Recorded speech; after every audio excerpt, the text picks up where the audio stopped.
2016 թվականի քառորյայի պատերազմը կարելի է անվանել հաղթանակ, թե ոչ։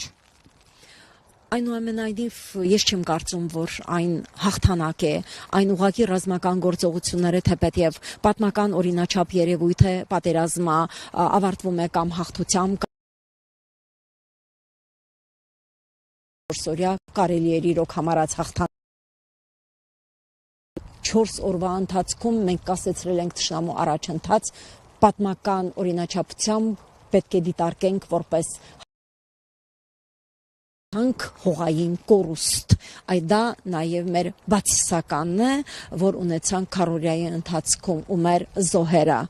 Բնական է պատերազմ, առկա են զոհեր, առանց զոհերի պատերազմ չի լինում, առանց զոհերի հաղթանակ չի կերտվում։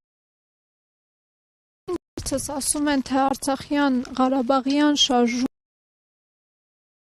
Դուք ինչ կասեք սրա։ Անվանենք Ղարաբաղը դա մեր պատմական հայրենիքի պատմական, հայկական եւ այլ ստուգաբանությունների արդյունքում մեր հայրենիքի անվանումն է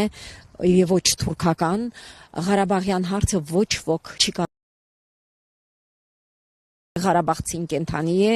եւ պատրաստվում է հավաքական վերադարձի եւ թող թուրք-ադրբեջանական տանդեմը հույսեր չփայփայի, որ ինքը կարող է վայելել Արցախ աշխարհի հարստությունները։ Մենք դեր կկանգնենք մեր հայրենիքին։